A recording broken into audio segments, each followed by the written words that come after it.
A saga do neutralizador continua. Ron, Cavaleiro do Espaço, enfrenta o Vingador Noturno.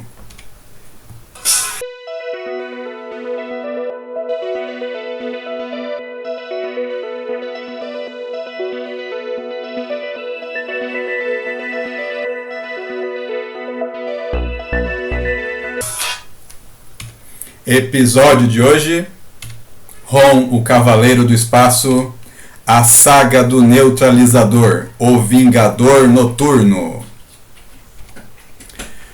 Em 1980 é lançada a 9ª edição da revista Ron Space Knight, que aqui no Brasil foi publicada na revista do Incrível Hulk, número 2, da editora Abril.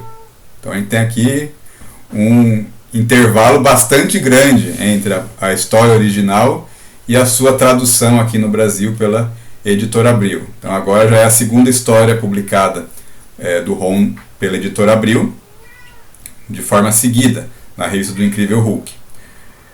O Ron nem é mencionado na capa da revista do Incrível Hulk. Na primeira edição aparece o nome dele, agora na segunda não. Bem, nós na edição anterior a gente viu que uma criatura que no original chamava Serpentine, e aqui pela editora Abril foi chamada de Hepstrom, ela aparece na cidade de Clairton, e ela mata um espectro, né, e depois ela acompanha a luta entre Ron e os espectros em um cemitério. E ela está atrás do Ron porque ela está interessada no seu neutralizador, que apesar de estar aparecendo na capa, o Ron não está com o seu neutralizador, né?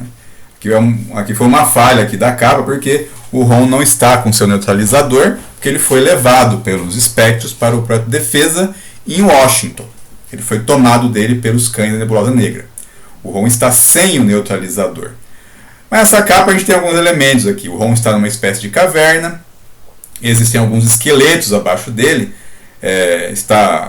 parece que inundado aqui, não é bem assim que a gente vai ver durante a história, mas ela traz realmente alguns elementos que fazem parte dessa história aqui, né? Existem alguns restos de alguns seres que na verdade não são humanos nessa caverna, não são esqueletos. Essa capa, nós encontramos, por curiosidade aqui, uma versão, uma tradução do Ron para o espanhol, Ron, Caballero del Espacio, em que nós vemos uma reconstrução, uma adaptação dessa capa bastante interessante.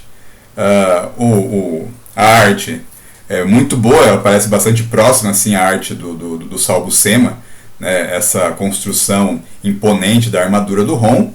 E aí nós vemos o Serpentine, só que a proporção do Serpentine em relação ao Ron, né, ela está um pouco maior aqui, né? Ele não é tão grande assim, ele é quase do tamanho do Ron. Então aqui no caso essa versão em espanhol aqui dá a impressão que o Hepstrom é muito maior do que ele realmente é. Ok, como que a história começa aqui, né? A história começa o Vingador Noturno. Do original a Stalker in the Night, né, que seria um perseguidor na noite. Agora, Stalker é a palavra da moda aqui, né? Depois das redes sociais, né? Que é o cara que fica perseguindo alguém, mas essa palavra existia já, né?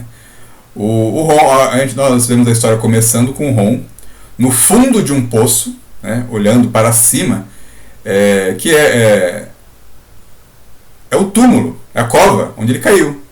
Então ele consegue ver a lua lá no alto, aquela abertura que está lá no alto, é a cova aberta no cemitério. Então lá em cima está o cemitério e ele aqui está numa caverna. Há um pouco de água ali, está no chão ali, né? Ela parece um pouco parcialmente inundada, mas não o suficiente para ele estar com os pés mergulhados na água como está na capa aqui. Ele ainda está se sentindo um pouco fraco por causa da luta contra as da morte, na episódio anterior. Os propulsores dele então não estão funcionando, então, porque senão, se tivesse, ele simplesmente ligaria seus propulsores que ele tem nas costas e ele voaria ali até o alto, né, sairia pelo mesmo lugar que ele entrou. Então ele ainda está se recuperando.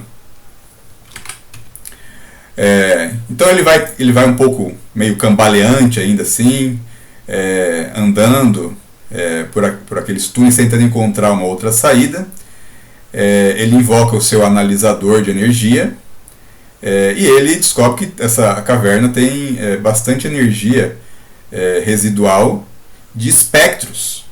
Tem energia residual de espectros ali. Enquanto isso, lá no alto, né, na abertura por onde o Ron caiu, né, que seria a cova lá, que se abriu no fundo e deu passagem para aquele longo túnel, aquele longo poço, está a criatura chamada de Serpentine no original e de Hepstrom na tradução. Então Hepstrom ele começa a descer por aquele poço. Ele desce como um lagarto, né? Ele vai escalando a parede, né? Vai escalando a parede para baixo, né? E ele vai atrás do Ron. Ele está interessado no neutralizador do Ron, então ele vai atrás do Ron para descobrir onde está essa sua arma. Enquanto isso, na cidade de Clairton, no Hospital Geral de Clairton, a Brand e o Steve estão lá. O Art, o policial que foi gravemente ferido pelas dátulas, ele foi levado até esse hospital. E nesse momento o Steve e a Brand estão sendo interrogados por um policial que quer saber o que aconteceu. Houve uma grande confusão quando os funcionários do laboratório chegaram, né? Eles viram o Steve e a Brand com o Art e o laboratório totalmente destruído, cheio de plantas gigantes lá, mortas. E eles não sabem explicar o que é, né? Eles estão numa situação difícil, porque eles não sabem quem em Clairton é espectro ou não é. Então, como é que eles vão saber em quem confiar? Como saber que o policial não é um espectro, por exemplo? Né? Aí os pais da Brand aparecem ali, né, para saber o que está acontecendo. Mas, assim, os dois namorados não conseguem explicar satisfatoriamente, né? E aí eles tentam falar, né, assim, contar a história do Ron. O Ron não é um assassino, ele veio banir espectros, mas os pais da Brand não acreditam nisso, né? Para eles o Ron é um robô assassino aí que vaporizou pessoas, né? Então ele está acusando eles de ajudar, de serem cúmplices de um assassino, né? O Steve agora um pouco mais calmo do que antes, que ele acusou o Ron responsável pela morte do Art, depois que viu que o amigo não estava morto, realmente, ele se acalmou um pouco. Mas aí o pai da Brand quer que ela vá para casa com ele, mas o policial fala que não, esses dois eles não vão para lugar nenhum, né, além da cadeia, porque eles são cúmplices de um assassinato, né, e eles não têm, na verdade, muito como se defender.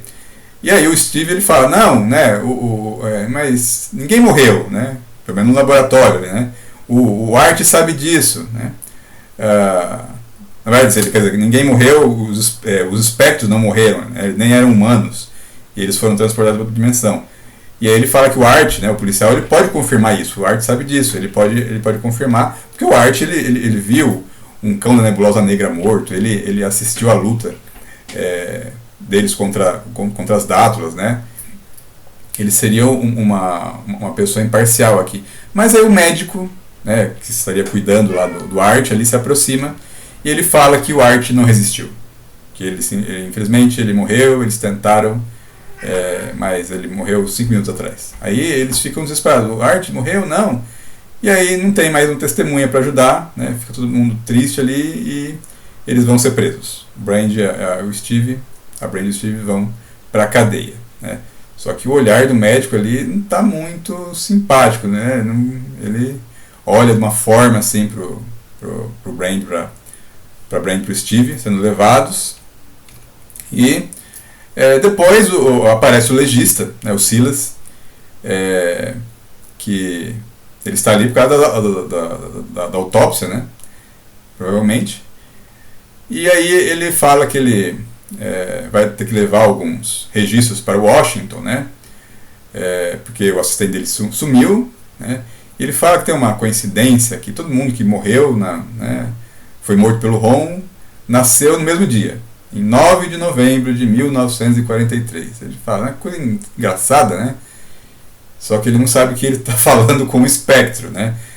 O médico ali é um espectro, né? E o Art, ele não morreu por fatalidade. Esse médico, que é um espectro, ele providenciou para que o Art morresse. Na verdade, o Art foi assassinado na mesa de cirurgia, né? Para que ele não pudesse falar. Então, não é uma coincidência, né? Não é uma coincidência. Todos os espectros, né? Eles, na verdade, cometeram um pequeno erro ao forjarem as suas certidões de nascimento, porque eles forjaram para o mesmo dia, né? Provavelmente o dia em que eles fizeram o registro. Mas, enquanto isso acontece lá em Clayton, né, Ron e Steve e Brand vão para a cadeia, né? O Ron está explorando as cavernas onde ele foi parar, e ele descobre um monte de restos de corpos de espectros, né? Ele sabe que são corpos de espectros, né? Quando os espectros eles são mortos, os corpos deles eles se desintegram de uma forma que vira uma massa amorfa de cinzas, que é um pouco diferente do que acontece quando eles são banidos para o limbo, em que fica um rastro de cinzas na forma do corpo deles. Mas aqui realmente é o que sobrou do corpo de espectros, são os espectros mortos, né? Então tem uma série de restos de espectros naquela caverna. E como que eles foram para lá, como que eles morreram ali? O Ron descobre isso, né, através da criatura que matou esses espectros. O Hepstrom, que estava seguindo ele. Aí o Hepstrom finalmente revela para o Ron que ele e que ele está ali. E aí o Ron quer saber quem é ele, né? Quem é aquela criatura que persegue, que odeia os espectros com uma ferocidade tão grande quanto ele, né? Ou maior, né? Porque ele, enquanto o Ron bane os espectros, o Hepstrom ele mata. E aí o Hepstrom ele vai contar a sua história, né? Ele fala que a raça dele nasceu a partir de testes nucleares, né? Então, na verdade, eram répteis que eles foram irradiados, né? Eles viviam no deserto, eles acabaram sendo contaminados por radiação e eles sofreram uma aceleração evolucionária, né? E acabaram virando uma espécie de répteis humanoides, né? Que aí tiveram também a inteligência deles aumentou. E eles acabaram criando uma civilização subterrânea, em poucas décadas, escondidos dos seres humanos, e viviam nessa civilização subterrânea, né? Essa história aqui era provavelmente baseada, né, o Bill Mantz deve ter se baseado, né, nas lendas, né, sobre os seres reptilianos, né? Então aqui, no caso, esses reptilianos eles foram criados indiretamente pelo próprio homem, através da energia nuclear, né, dos testes nucleares. Acontece que um dia, né, alguns humanos acabaram aparecendo ali, descobrindo essa civilização reptiliana, e alguns militares, e eles foram capturados. Eles foram capturados por esses seres reptilianos, porque eles não queriam que a sua localização fosse revelada, né? Então foram feitos prisioneiros. O que esses seres reptilianos não sabiam é que esses militares tinham uma amiga especial, a Miss Marvel. Então a captura desses humanos acabou atraindo a Miss Marvel, que foi até lá, até essas cavernas subterrâneas, para libertar os seus companheiros, né? Lembrando que a Miss Marvel, a Carol Danvers, ela era capitã da Força Aérea dos Estados Unidos, né? Quando ela conheceu o Capitão Marvel, e aí acabou em um momento sendo sequestrada pelo Ion-Hog, inimigo mortal do Capitão Marvel, e acabou absorvendo uma parte dos poderes do Capitão Marvel num acidente. O Capitão Marvel foi salvá-la, mas não impediu que ela fosse atingida por uma máquina, o raio dessa máquina, o psicomagnetron, acabou passando uma parte dos poderes do Capitão Marvel para ela, e aí ela se tornou a Miss Marvel, né? E aí nessa história aqui ela vai entrar nessas cavernas para libertar os seus companheiros. Ela tem uma luta épica, né, com os reptilianos. Uma curiosidade, né, essa mesma história aqui, traduzida no Brasil pela editora Abril, sofreu uma modificação, né? A Miss Marvel ela foi redesenhada. Então vamos voltar aqui e ver. Ó, esse é o original. Nós vemos aqui a Miss Marvel com a Carol Danvers com uniforme. Ela está com uniforme azul, né? E cabelos mais longos aqui. Na versão da editora Abril, ela está com o seu uniforme vermelho e azul, que ela tem uma pequena capa, né, e com cabelo curto, que é a sua forma, que foi a primeira forma como Miss Marvel. Então a editora Abril ela fez uma maquiagem nessa história aqui. Ela modificou a forma o design, né, da Miss Marvel para um uniforme anterior ao que ela usava. Por que isso aconteceu? Né? Por que a Miss Marvel, né, no original, está usando um uniforme predominantemente azul, né, que tem um raio amarelo, e ela usa um cinturão vermelho, né, ela está com cabelos longos? Por que ela está usando esse uniforme no original? E aqui, na versão brasileira, que saiu depois, né, ela está com a sua roupa antiga, né, o seu uniforme original, que era um uniforme que tinha vermelho e azul com a estrela no peito, né, a estrelinha que ela é o símbolo da Capitã Marvel.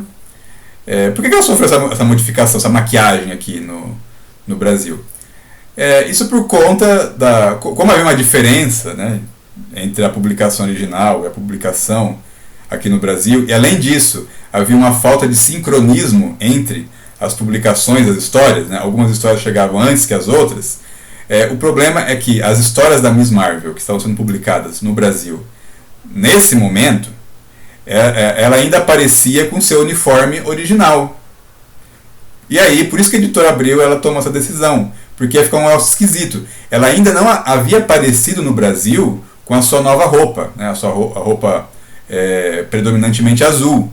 Ela estava com o seu uniforme original. Então ia ficar, quem acompanhava as histórias da Miss Marvel no Brasil não ia reconhecer ela, ia achar estranho, falar, Miss Marvel, mas aqui não é a Miss Marvel, porque a Miss Marvel não usa essa roupa. Então por isso que a editora Abril fez essa mudança, né? Lembrando aqui, né, a Miss Marvel ela estreou numa revista própria em 1977, antes do ROM, antes da revista ROM começar a ser publicada, né? Então em 77 a Miss Marvel ela usava essa roupa, um uniforme que era mais vermelho do que azul, né? Ela tinha uma pequena, na verdade não era exatamente uma capa, né? Era uma echarpe que ela usava, né? Mas dependendo do ângulo que você via parecia uma capa de super-herói clássica, mas na verdade é uma echarpe vermelha que ela usava. Ela tinha um cabelo mais curto, um penteado assim, tipo as Panteras, né? Da Farrah Fawcett.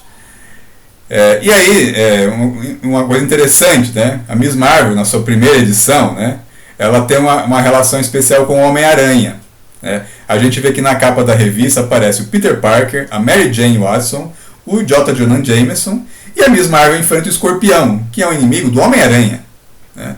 Então, por que isso acontece nessa história dela? Porque a Miss Marvel foi criada para, na verdade, fazer uma reserva de nome, né, para garantir que esse nome Miss Marvel fosse da Marvel, né? Então ele tinha que ser utilizado. Na década de 70, né, foram criadas algumas versões femininas de alguns super-heróis, né? Como existiu o Homem-Aranha, surgiu a Mulher-Aranha, né? Existia o Capitão Marvel, surgiu a Miss Marvel. A Miss Marvel ela precisava ser lançada de uma forma que conectasse ela com os leitores, né? E uma forma era colocar algum personagem mais conhecido nas suas histórias. Então por isso que o Homem-Aranha, o Peter Parker, aparece no começo, um vilão, né, que já é um vilão clássico dele, o Escorpião, aparece. E, convenientemente, a Carol Danvers, ela saiu da Força Aérea e ela foi trabalhar para quem? Para o J. Jonah Jameson. Ela foi ser editora de uma revista feminina que era de propriedade do Jameson, que o Jameson resolveu também explorar esse mercado. E aí ela encontra, inclusive, né, quando ela vai conversar com o Jameson, ela acaba encontrando o Peter Parker e a Mary Jane Watson ali. Mas é um encontro breve, né? Ela vai ter as suas próprias aventuras. Em 78, já na edição 18 da sua revista, a Miss Marvel ela tem uma aventura junto com os Vingadores, né? Aqui a gente vê inclusive aqui essa formação dos Vingadores, já temos aqui a Feiticeira Escarlate, a Wanda e o Visão, né, que estão com a série WandaVision no Disney Plus. O Jaqueta Amarela, que era o Homem-Formiga, que depois foi gigante, né, é o Henry Pym, que tem várias identidades, e a sua esposa, a Vespa. E ali o Magnum, né, que está de óculos vermelhos ali, o Magnum, que é o Wonder Man original. Essa era a formação dos Vingadores nesse momento. A Miss Marvel, né, até essa edição, ela usava aqui a sua roupa vermelha e azul. Só que ela teve um problema com um vilão nessa história, um vilão que conseguia rastrear ela a partir da sua roupa. Ele tinha um aparelho de localização que conseguia encontrar a Miss Marvel a partir do seu uniforme. E aí o que ela fez, né, para conseguir despistar esse vilão? Trocou de roupa. Então ela passou, nessa história particularmente, ela usou uma roupa totalmente azul. Ela usou uma roupa totalmente azul para poder despistar esse vilão, né, e conseguir derrotá-lo. E parece que ela gostou. Ela gostou dessa roupa. Aí, mais tarde, né, na edição 20, ela resolve trocar realmente de uniforme. E parece que baseado naquela roupa que ela utilizou temporariamente, ela faz um novo uniforme, agora predominantemente azul, né? De vermelho só tem o cinto. E ela gosta bastante, ela muda o penteado, né? Agora está usando cabelos longos, né? Como Miss Marvel. Então aqui é uma nova fase. E é justamente nessa edição que ela troca de uniforme definitivamente que ela vai encontrar os seres reptilianos. Olha só quem a gente vê na capa aqui da edição. O Hepstrom, a criatura que está perseguindo os espectros lá em Clairton, matando eles, e que encontra o Ron, aquele que quer o neutralizador do Ron, é o Hepstrom. Então é aqui que a Miss Marvel ela se encontra aqui, nessa história, que ela vai salvar os humanos que foram capturados por esses lagartos gigantes aqui. Isso em 78, um ano antes da revista Ron ser publicada. Então a Miss Marvel já havia trocado de uniforme, né, antes da série do Ron começar. Ela estava com essa roupa. Mas aqui no Brasil não. Ela ainda continuava aparecendo com o uniforme antigo. Por isso que eles fizeram a maquiagem na tradução da editora Abril. Uma maquiagem que acabou, em um momento foi uma mudança de uniforme e no outro foi tipo passar a borracha. Aqui nós temos uma imagem da história original em que o Hepstrom está contando que eles chegaram num acordo com a Miss Marvel, né, falaram, a gente não pode deixar que os humanos saibam nossa localização. Então um dos lagartos usou poderes hipnóticos, né, para apagar da memória dos humanos toda a lembrança que eles tivessem sobre aquelas cavernas, sobre aquela civilização reptiliana. E aí nós vemos a Miss Marvel aqui olhando, né, olhando com cara feia aqui, né, acho que para garantir que os répteis realmente cumprissem sua palavra. Ela está com a roupa que ela, né, em 78 ela mudou de uniforme, aqui então essa era a roupa que ela utilizava nessa história, realmente. Na versão brasileira, ela foi apagada. Acho que assim, já puxa, vai dar trabalho para ficar redesenhando ela aqui, talvez com um traço parecido aqui com o do Sal Buscema, então simplesmente apaga, pronto, apaga ela. Então aqui na versão brasileira ela não aparece, ela foi apagada aqui desse quadro aqui, né? Ela apareceu só pequenininha em um quadro anterior ali, ainda com o uniforme trocado. Essa é uma curiosidade dessa história do Ron, né? Miss Marvel aparece aqui, o Ron encontra ela, né? Porque é o Hepstrom que está contando as suas lembranças.